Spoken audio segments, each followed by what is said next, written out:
En tout cas, elle m'a dit qu'elle n'a pas décidé toute seule, qu'elle a vu avec elle. Ouais, tu lui donnes. Celui-là, je vais le donner aux jeunes qui en ont acheté un. Ok. Oh, vas-y. Bon, je me lève aussi, au moins par solidarité à tous ceux qui n'ont pas de chaise. Donc, quelques mots avant le débat, parce que nous, les réunions publiques, ce qui est important, c'est d'arriver à discuter de la situation sociale et politique, de nos perspectives. Donc voilà, bon, vous avez compris, j'étais le candidat, enfin je suis le candidat pour l'NPA, enfin on essaie d'avoir encore une fois une candidature à cette élection-là. En tant que candidat, je suis spécialisé dans les élections, donc on va parler un peu élections. Et puis après, évidemment, ça sera surtout la discussion sur la situation qu'on est en train de vivre. Donc on est candidat à la présidentielle. Alors on a deux paradoxes qu'on assume complètement. Le premier, c'est que la fonction présidentielle, on s'en fout complètement.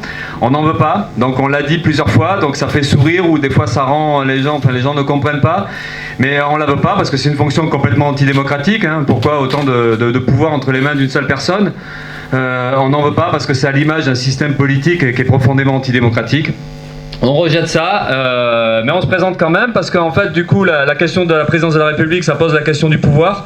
Et le pouvoir politique, on n'est pas hors sujet de ce point de vue-là. On veut le poser parce qu'en fait, pour nous, c'est le problème d'un pouvoir collectif, et c'est le problème aussi d'un pouvoir de classe, un pouvoir d'un camp social. Et aujourd'hui, on est dans un système qui est sous contrôle complètement de la classe des riches, des possédants, des capitalistes. Et donc, on a envie de mettre en évidence la confrontation politique de ce point de vue-là. Il y a une course au pouvoir, en tout cas, il y a une lutte pour le pouvoir, et nous, on remet en cause le pouvoir de ces possédants-là. Et donc, c'est toute la question aussi de quel type de société on veut. Mais en tout cas, dans l'élection présidentielle, et c'est pour ça qu'on n'est pas hors sujet, c'est qu'on veut aussi poser ce problème du pouvoir politique et donc de la remise en cause de ce pouvoir politique. L'autre paradoxe, c'est en lien aussi quand même, hein. L'autre paradoxe, c'est qu'en fait les élections, on pense pas que c'est ça qui change la vie, mais on y va quand même. Alors ça suscite des fois de l'incompréhension, des fois même des reproches. On nous dit mais si vous y allez, c'est que quelque part vous jouez le jeu, c'est que quelque part vous avez bien envie, ou en tout cas vous avez quelques aspirations un peu ambiguës. Bon voilà, donc on nous le reproche. Il y en a qui font le choix d'ailleurs de ne pas y aller, hein. Il y a des courants politiques qui n'y vont pas, qui boycottent. Bon, nous on y va parce que comme le disait Alice précédemment, c'est quand même l'occasion de défendre des idées très largement, de faire entendre au moins un autre camp social, d'autres idées politiques, donc un programme politique différent, et on verra le sens qu'on met nous au mot programme, et puis de faire voir, de rendre visible un camp social qui est complètement inexistant. Et dans cette campagne-là, en plus, ça se voit de manière assez comment dire, c'est très très visible, hein. C'est que nous, on veut montrer qu'on a intérêt à faire de la politique par nous-mêmes, nous le camp d'en bas, le camp des opprimés et des exploités, hein, ceux dont qu'on voit jamais à la télévision, dont on parle que très rarement, ou si ce n'est évidemment quand il y a un gros problème, genre une usine qui ferme, là on va montrer des ouvriers, hein, qui sont dans le désarroi, qui sont pas loin de mourir.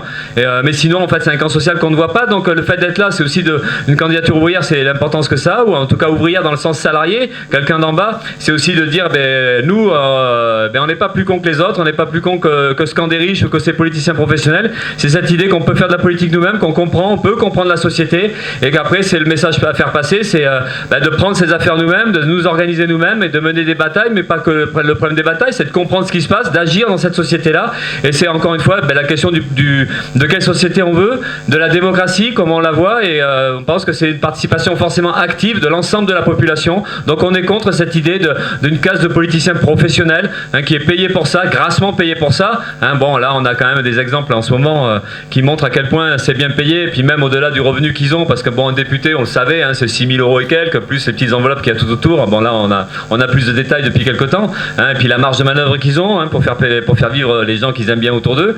Mais on a cet exemple-là des mœurs de ce monde politicien-là. Donc nous, on le rejette complètement, et c'est cette idée qu'on n'est pas obligé d'avoir ça, on n'est pas obligé d'avoir des soi-disant experts, des soi-disant spécialistes qui eux seraient en haut, puis qui pourraient juger de quelle politique il y aura menée pour l'ensemble de la population. Donc c'est tout le contraire qu'on veut défendre et qu'on veut faire exister dans cette campagne-là. C'est vraiment l'idée que l'ensemble des gens, que toute la population puisse s'intéresser à tout ça, faire de la politique, et donc du coup, c'est ce qu'on appelle prendre ses affaires en main. Donc on se rend bien compte que, évidemment, tout ça, c'est pas dans l'air du temps. On est plutôt dans une situation politique ou sociale qui est marquée par la résignation de la population, grosse résignation, ou en tout cas un sentiment d'impuissance, hein, qui fait qu'aujourd'hui les gens ont plutôt tendance à baisser la tête, à croire que finalement on ne peut plus rien faire, on n'est pas assez fort, c'est le retournement de chacun sur soi-même, de penser qu'on peut passer à travers les gouttes. C'est aussi la question de l'individualisme, un peu, donc ce chacun pour soi, on voit bien à quoi on est confronté de ce point de vue-là, donc la fragilité de notre camp social, et puis au bout du compte, cette incapacité réelle à agir et à changer les choses. Donc nous, encore une fois, le fait d'être candidat de cette manière-là, c'est aussi d'essayer de défendre ça, de le mettre en avant et de montrer que finalement, il y a des possibilités de ce côté-là. Donc voilà, c'est un peu la base de notre participation à l'élection. Donc là, je vais parler un peu des autres candidats qui sont en concurrence avec nous. Alors des candidats qui sont déjà vraiment candidats, parce que bon, vous avez compris que nous on n'était pas encore vraiment candidats. En fait, on a deux défauts. On est un petit candidat, enfin on est dans la case du petit candidat, hein, qui parle pas beaucoup à la télé, qui est pas beaucoup invité, qui est pas forcément non plus un spécialiste et donc qui est pas crédible en fait. Mais en plus de ça, on n'est pas encore vraiment candidat, hein. Bon, on saura ça dans 3 jours ou dans 4 jours, vendredi. Mais donc c'est le problème auquel on est confronté en tout cas dans un premier temps. Mais maintenant les autres candidats, donc il y a Alice qui disait j'allais parler beaucoup de la droite, ou bon je vais pas en parler beaucoup, mais bon on va en parler quand même un peu parce que c'est Fillon aujourd'hui. Donc Fillon, vous avez vu, c'était le candidat que le peuple de droite s'était choisi il y a quelques mois, hein, ils avaient choisi un monsieur propre, hein, parce qu'ils avaient tellement de politiciens un peu compromis dans les histoires judiciaires, hein, entre Sarkozy, Juppé, enfin, et là ils en avaient choisi un super bien pourtant, hein, et là bon, ils ont pas vraiment de bol, bon, enfin on va pas les plaindre, hein, y a pas du tout de compassion, hein, envers le peuple de droite, mais ceci dit, là ils en ont choisi un champion, mais donc ça fait rire d'un certain côté, parce que là en plus on est en plein dans l'histoire des costards. Bon, Charline Vanhoenacker, elle a dit que je m'habillais chez Decathlon là, ce matin à France Inter. Elle est hyper vache, c'est même pas vrai en plus.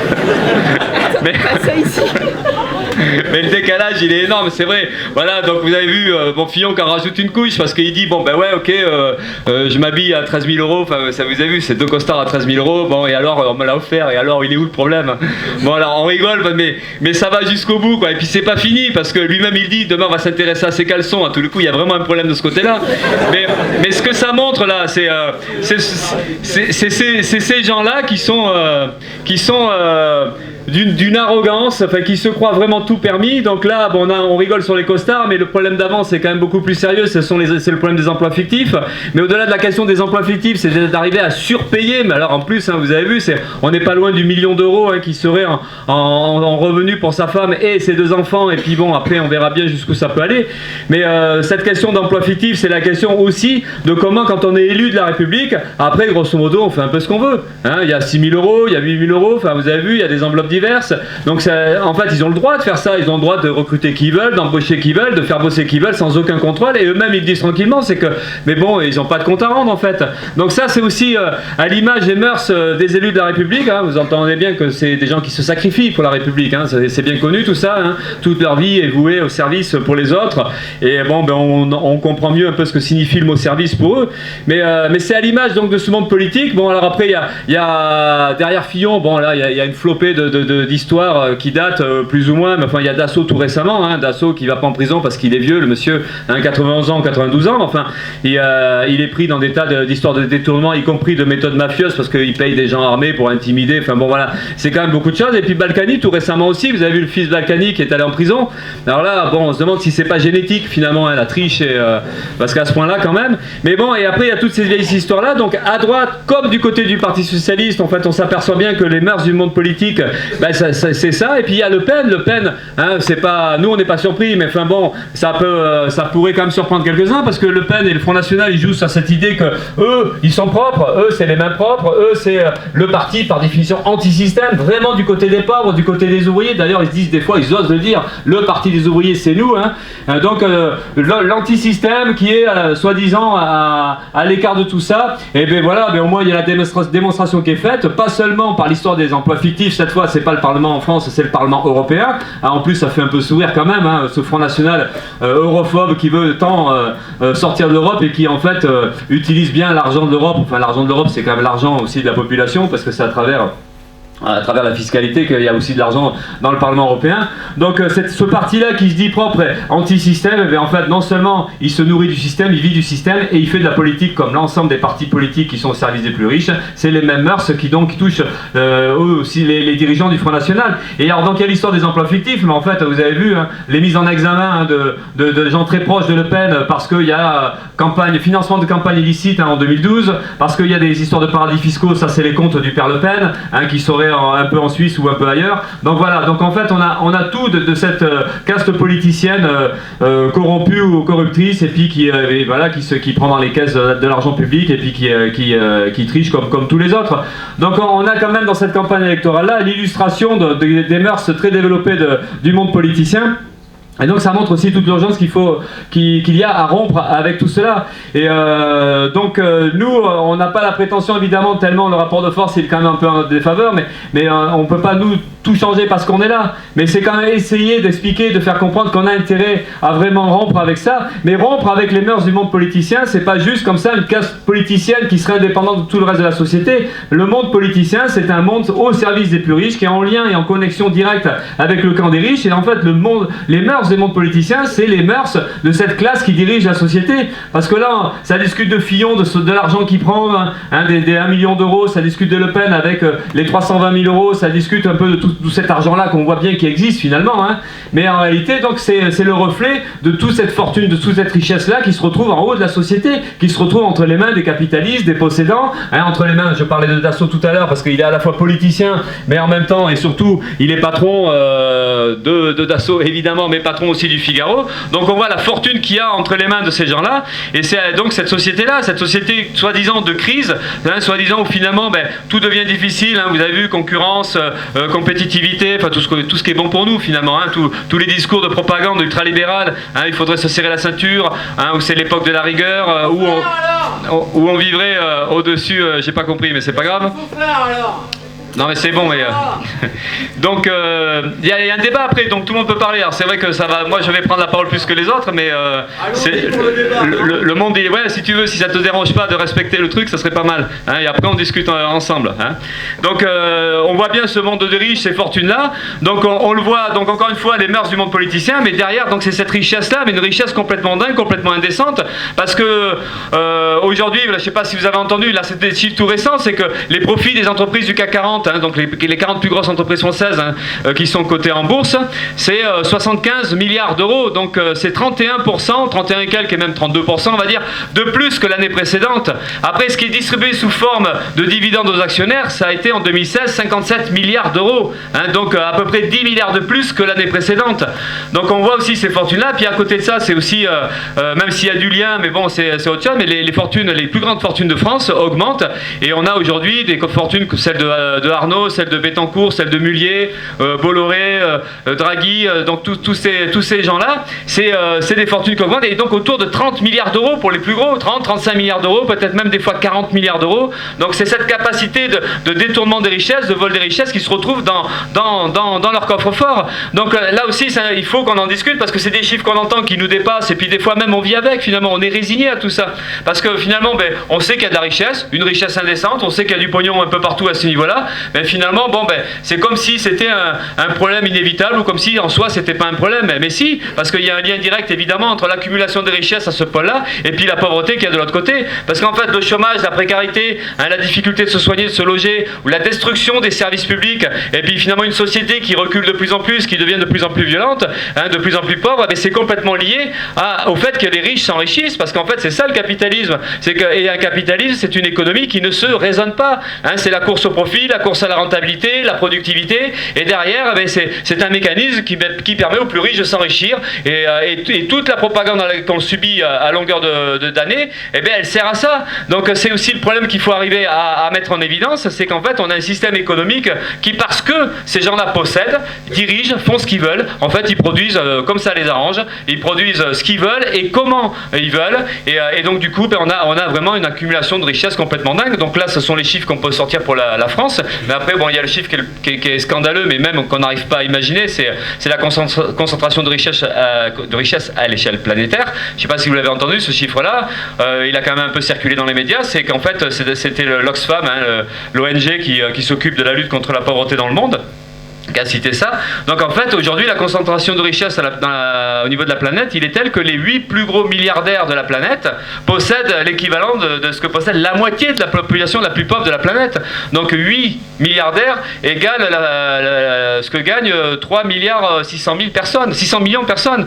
Donc c'est pour dire à quel point c'est disproportionné et à quel point ce capitalisme-là en crise renforce les inégalités sociales, et donc c'est une richesse complètement dingue à ce pôle-là. Donc c'est des choses qu'il faut qu'on arrive à dire, et de manière à ce qu'on ne soit pas complètement impuissant devant tout ça, parce que c'est vrai que quelque part c'est assommant. D'ailleurs, à chaque fois qu'on a ces trucs-là, on se dit mais comment ça peut être possible, puis après mais comment on peut changer ça.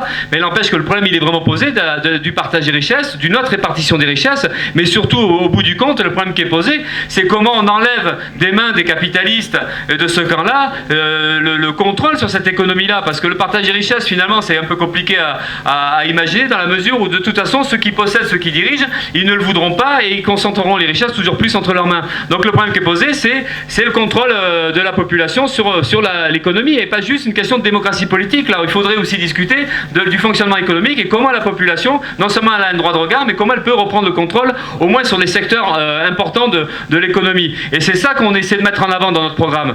Hein, le programme qui par ailleurs n'est pas un programme électoral ou un programme électoraliste. Hein. Le programme qu'on met en avant, c'est pas la liste des promesses qu'on vous sort en campagne et qu'on mettra pas en œuvre une fois qu'on est élu. Bon, c'est vrai qu'on sera pas vraiment élu, donc on peut pas vous parler de promesses, ça ferait rire. Mais bon, le programme, nous, c'est un programme, c'est plutôt l'idée de quelle solution politique à la crise actuelle et qu'est-ce qu'on peut mettre nous en avant pour répondre à nos problèmes et surtout pour défendre nos propres intérêts. Donc c'est pour ça on discute aujourd'hui de reprendre la main sur l'économie. Et encore une fois, même si évidemment on nous dit vous êtes utopique, mais comment on peut imaginer ne serait-ce que le début d'une véritable démocratie, ou tout simplement l'idée qu'on pourrait à un moment donné contrôler l'économie et donc remettre en cause le pouvoir des capitalistes.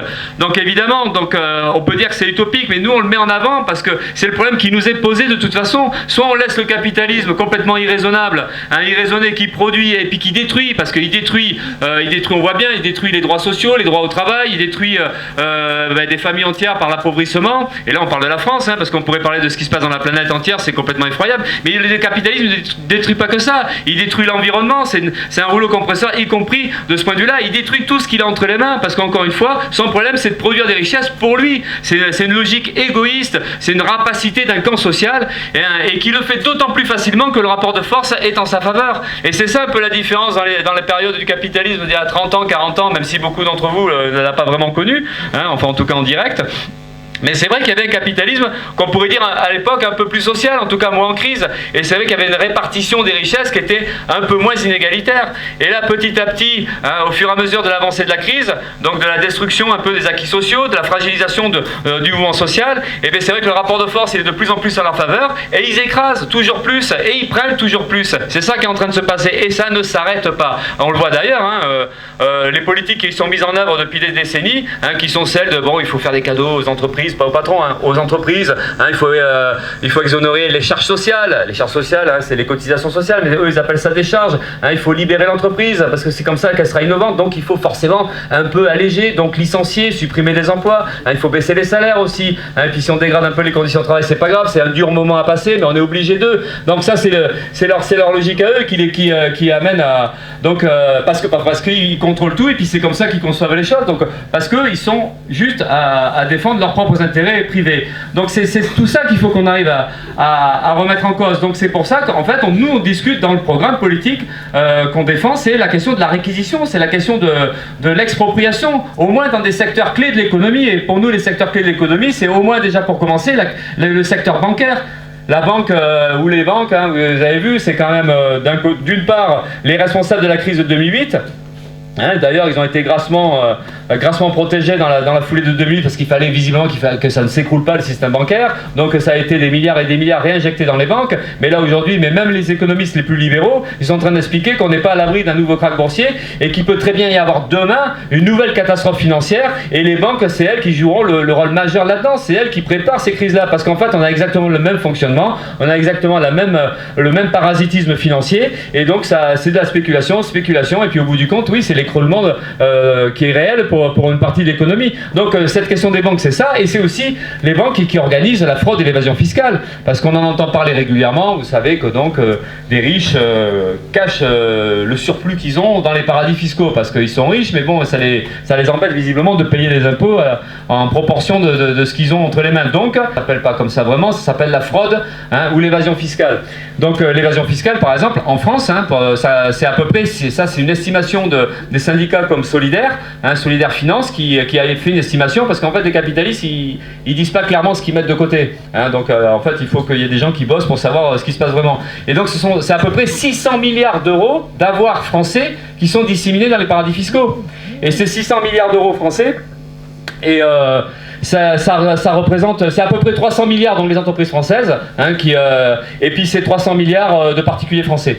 Mais au bout du compte, c'est à peu près 80 milliards d'euros de manque à gagner pour l'État français, parce que ce qui est caché dans les paradis fiscaux, ça ne rentre pas par le biais de la fiscalité, et donc on a 80 milliards comme ça d'argent qui ne rentre pas. Et juste pour comparer, 80 milliards, c'est le déficit de l'État français, il a 92 milliards d'euros.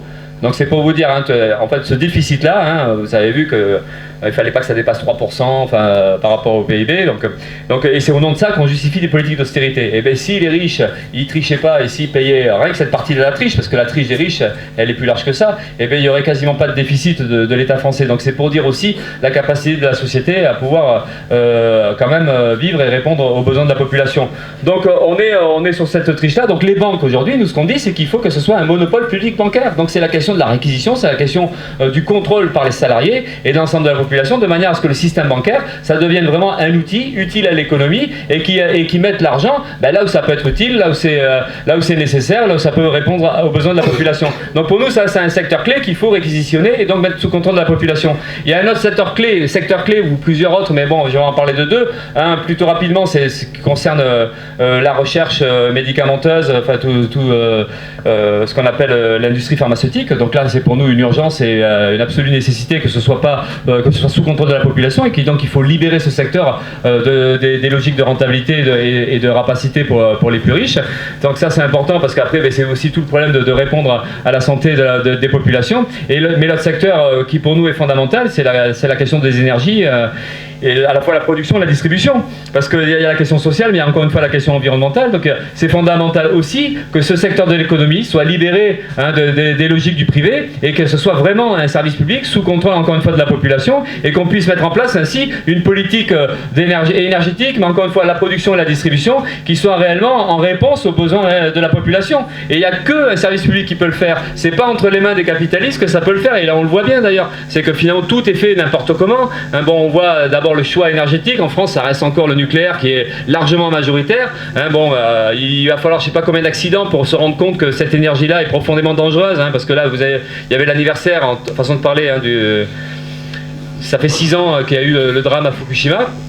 Fukushima aujourd'hui c'est catastrophique, les centaines de milliers de personnes déplacées ne sont pas revenues, il y a même encore des risques sur les réacteurs 1, 2 et 3, ils ne savent pas comment gérer le truc, il y a encore un risque je ne sais plus si c'est d'explosion, mais enfin en tout cas il y a le danger, il est réel, puis il y a des tonnes, des centaines de tonnes d'eau, de terre qui sont irradiées, et puis ils ne savent pas quoi en faire, donc ça c'est un accident. Alors les années passent, on oublie finalement le danger, mais le danger il est réel, et en France on a vu que même l'ASN, l'Agence de sécurité nucléaire, qui commence à dire oui, effectivement, il y a quelques petits soucis. Oui, il n'y a pas assez d'argent pour entretenir vraiment la sécurité. Donc, on voit qu'il y a des pièces défectueuses, y compris au sein des réacteurs. On voit qu'il y a quand même pas mal de soucis autour. Mais ceci dit, voilà, tout le monde continue allègrement. Donc, nous, on dit qu'il y a une urgence à sortir du nucléaire.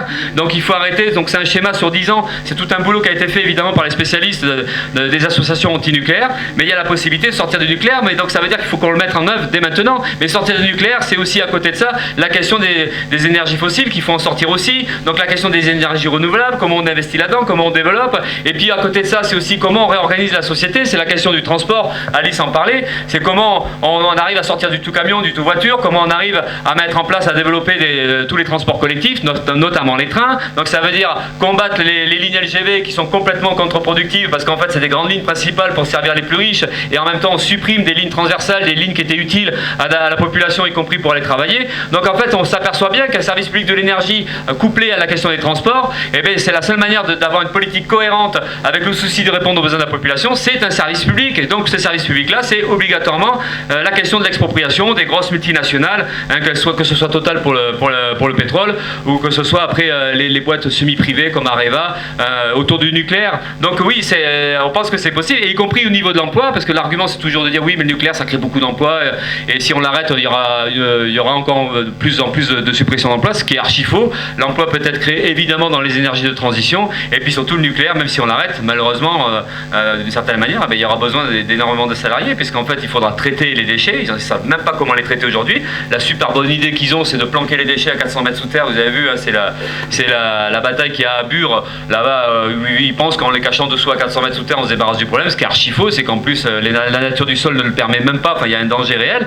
Donc les déchets ils ne savent pas quoi en faire. Et puis arrêter une centrale nucléaire, démanteler une centrale nucléaire, c'est des décennies de travail. Donc en fait du boulot il y en aura, mais voilà, nous on est dans cette urgence là, urgence à répondre à l'énergie à la catastrophe climatique et donc tous ces dérèglements là. Donc effectivement c'est radical, il faut une politique énergétique complètement différente. Donc ça passe par ça. Donc ça ce sont des réponses politiques. Après évidemment la question du chômage et de la précarité c'est pareil, on va à l'encontre de tout ce qu'on nous raconte, de tout le baratin qu'on nous sort, hein. Donc je reviens sur l'idée des exonérations de cotisations sociales, hein, parce qu'on nous explique que c'est la super solution, comme ça le patron il paye moins de charges, parce que pour eux c'est des charges, hein, donc sur les petits salaires notamment, donc, et on voit toute la logique contre-productive du point de vue de l'emploi, parce que ces politiques là qui sont menées quand même depuis des décennies, on s'aperçoit que le chômage augmente et ils ont toujours les mêmes idées, parce que quand on écoute Fillon, rien que pour revenir à celui qui a des problèmes de costard, c'est quand même dingue c'est exactement les mêmes solutions politiques, mais exactement les mêmes, là vous avez vu, donc là il se calme un peu sur la sécurité sociale parce qu'il voit que ça n'a pas trop la cote,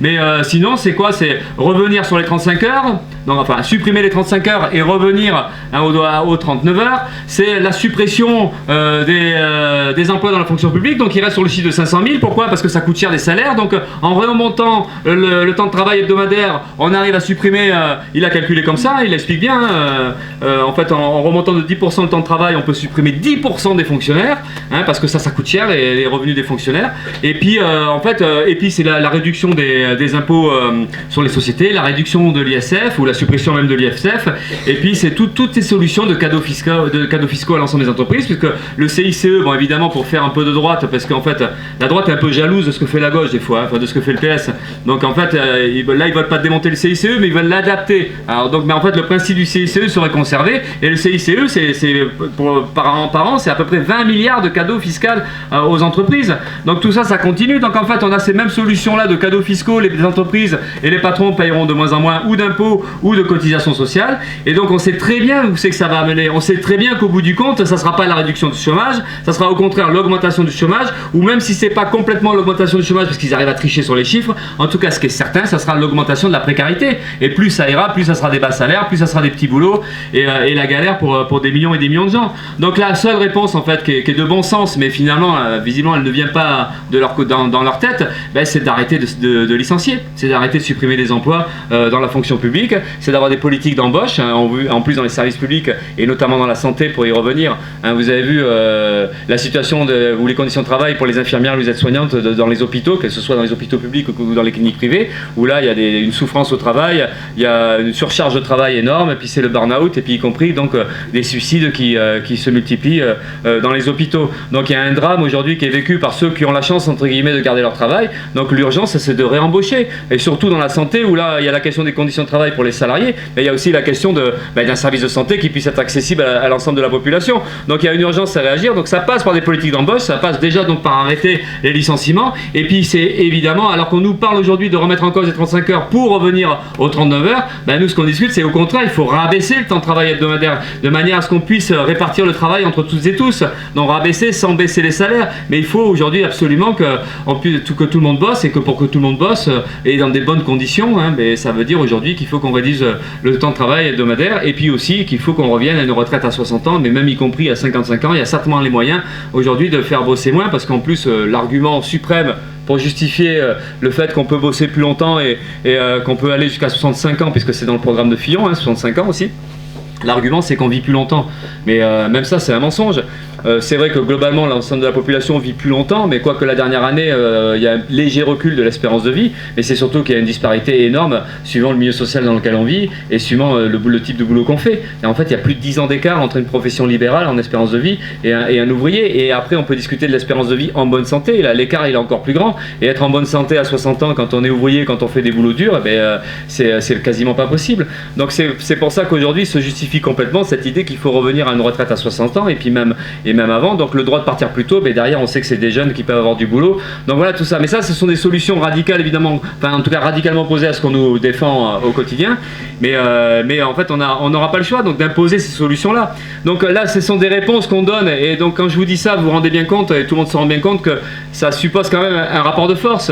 Aujourd'hui, revenir à la retraite à 60 ans, baisser le temps de travail, et puis améliorer les conditions de travail, et puis même la question du revenu, quoi, augmenter le revenu pour tout le monde, parce qu'aujourd'hui, c'est 1700 € nous qu'on dit, mais après c'est toujours difficile de savoir à combien on peut vivre décemment, mais c'est a priori à minimum 1700 €. Mais il faut aujourd'hui qu'on puisse tous vivre décemment, avoir un logement, pouvoir avoir accès à la santé, pouvoir, il y a besoin de ça. Donc on imagine bien que c'est une question de rapport de force, que si on veut ça, ça voudra dire l'imposer. Donc c'est toute la question aujourd'hui, que les élections ne l'apporteront pas ça. Mais par contre, comment nous, dans la population, on peut résister, on peut relever la tête, retrouver confiance dans nos propres forces, et puis essayer de se poser les problèmes d'imposer à nouveau. Donc, ou en tout cas de rentrer à nouveau dans une logique de progrès social, et donc de bataille pour le progrès social, ce qui a été quand même le cas pendant des décennies. Ça a été un peu l'histoire du monde ouvrier, où il y avait des batailles pour réduire le temps de travail, il y avait des batailles pour même imposer la sécurité sociale. Et là aujourd'hui, on n'en est plus là, on en est à tellement baisser la tête, on en est tellement à reculer qu'on n'ose même pas, des fois on n'ose même plus défendre ça.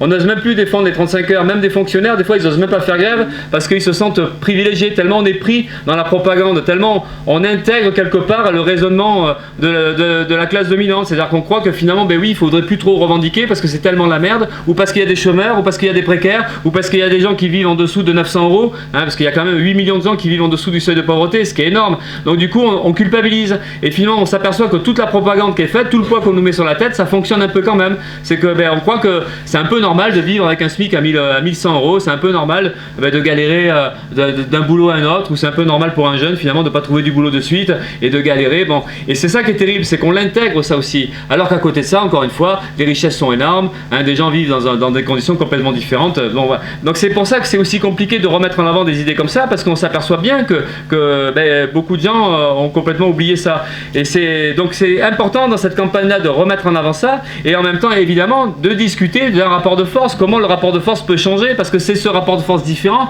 qui permettrait d'imposer à nouveau des idées, enfin des acquis sociaux, ou aller dans le bon sens. Et c'est ça, cette question-là aussi, elle n'est pas évidente à discuter, parce qu'encore une fois, on est vraiment dans un climat très résigné. Donc maintenant, c'est comment on met ça en avant, comment on en discute, et sur quoi on peut s'appuyer pour redonner confiance. Parce que c'est toujours un peu facile de dire, enfin facile, pas facile, mais c'est vrai qu'on peut dire, il faut des luttes sociales, quand il y aura des luttes sociales, comme mai 68, ça a été abordé là, tout à l'heure, mai 68 ou la grève de mai juin 36, des grèves où des millions de salariés se mettent en grève, se battent, bloquent l'usine, occupent l'usine. Donc voilà, c'est ça qu'il faudrait faire. Mais après on se dit, mais ouais, ok, mais c'est un peu le passé ça aussi. Est-ce qu'aujourd'hui c'est encore possible? Est-ce qu'on peut à nouveau, puisqu'on nous a dit quand même aussi que ça sert à rien de manifester, ça sert à rien de faire grève, tout ça. Et puis en plus on nous a même dit que la classe ouvrière ça n'existait plus. Donc en fait on est vraiment nous avec des idées du passé. Aujourd'hui la modernité c'est Macron, vous avez vu. C'est ce qu'il y a de mieux aujourd'hui qu'on nous propose. D'ailleurs, je suis un peu surpris, j'espère que vous n'êtes pas trompés, parce qu'il y a vachement de jeunes. Et les jeunes, visiblement, ils sont derrière Macron aujourd'hui. C'est quand même ça le truc, quoi, le truc moderne, le truc de demain, quoi. Mais c'est vrai qu'on est là-dedans, quoi. La modernité aujourd'hui, c'est ça, c'est l'individualisme, c'est le chacun pour soi. Et c'est finalement ces politiques ultralibérales où on va dire, oui, si tu veux être riche, tu peux être riche, il suffit de le vouloir. Si tu veux être millionnaire, et voilà. Et le capitalisme, c'est la bonne société parce que c'est celle qui permet ça à un riche de devenir riche et tout ça. Donc voilà, nous, c'est vrai que de ce côté-là, on a des idées un peu plus vieillottes, si on reprend un peu leur terminologie à eux. Et nous, on est plutôt fiers d'avoir des idées vieillottes, et en tout cas, on est plutôt fiers, même y compris et surtout, d'avoir l'utopie dans la tête. Cette idée que non, on refuse le monde tel qu'il est, on refuse l'inégalité sociale, on refuse l'exploitation, on refuse d'ailleurs toutes les formes d'oppression. Et on sait, hein, l'histoire l'a montré, et puis on sait que c'est pas fini. C'est parce que les populations à un moment donné résistent, se battent, qu'on arrive à changer les choses ou à équilibrer et arriver donc à gagner du terrain.